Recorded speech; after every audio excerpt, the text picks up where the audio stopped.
So you want to own a Lamborghini. Here's the promise nobody puts on the price tag. The number you pay at the dealership is not the number you pay to own the car. It's just the entry fee. Picture a buyer. Let's call him Alex.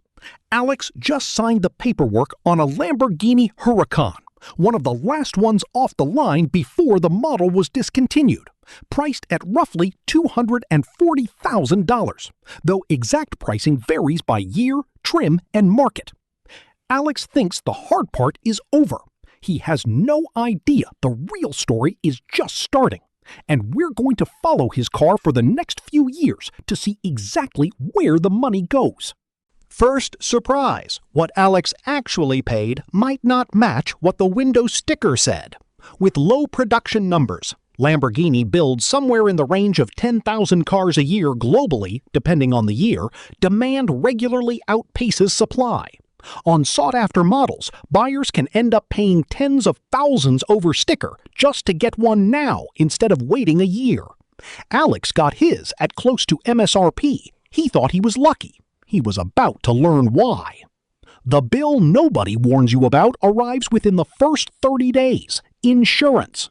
It varies wildly based on the driver, the location, the coverage level, and the insurer. But for a car in this price range, owners commonly report premiums anywhere from 5 figures a year and up. That's before a single mile is driven. Then comes the maintenance. And this is where Alex's assumptions start to crack. An oil change on a car like this isn't a $30 errand.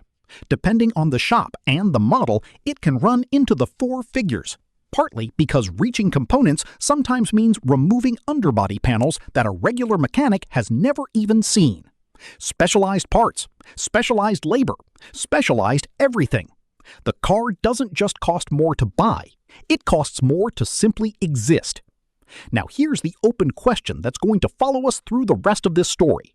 If the ongoing costs are this brutal, why do some Lamborghinis actually hold their value, or even climb in price, while others fall off a cliff the moment they leave the lot? Because that split is real, and it's not random. Let's talk about what happens to Alex's car after 3 years. Depreciation on Lamborghinis, especially standard trims bought at or near MSRP, has historically been steep. Estimates for some models suggest a loss of roughly a third of value within the first few years, though the exact number depends heavily on the specific model, condition, and market conditions at the time. Compare that to certain generations of the Porsche 911, which have a reputation for holding value far more consistently. Not because Porsche is a better car, but because it's built around long-term reliability rather than headline-grabbing exclusivity. Alex's Huracan is worth noticeably less than what he paid, but somewhere else, a limited-run Lamborghini, one of only a few hundred made, is quietly selling for more than its original price. Same brand, completely different financial outcome. So why does anyone keep buying into a car that predictably loses value the moment you drive it? Because the purchase was never really about the spreadsheet. Researchers who study luxury spending describe a pattern where visible, high-status purchases function as a kind of social signal, a way of communicating status to others, sometimes even more than the buyer consciously realizes. A Lamborghini isn't bought to get from point A to point B. It's bought to be seen doing it. Every angle of the design, the low stance, the scissor doors, the exhaust note, is built to make sure that when this car pulls into a parking lot or ends up in a 15-second video, it gets noticed. Back to Alex. 3 years in, tires alone have cost him more than most people spend on tires in a decade. Specialty performance tires for cars like this can run several $1,000s a set. And depending on driving habits, they might not last more than 8 or 10,000 miles. Add track days, professional detailing that can run several $100s a session, and climate-controlled storage, and Alex realizes something ironic. The less he actually drives the car, the better it holds up, both mechanically and financially. Mileage is only one factor in resale value, but for cars like this, it's often the one owners underestimate the most. So does the math ever work out?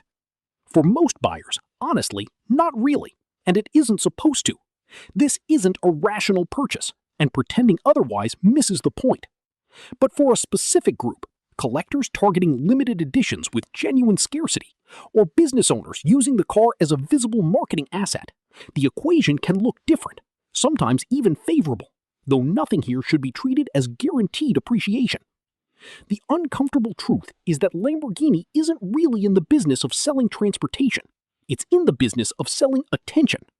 Which brings us back to Alex, and to anyone else thinking about doing what he did. The smartest Lamborghini purchase probably isn't the cheapest one on the lot. It's the one whose value has the best chance of surviving the years after you drive it home. Because in this world, the car that costs the most to own isn't always the one with the highest price tag. Sometimes it's the one that was never rare enough to matter.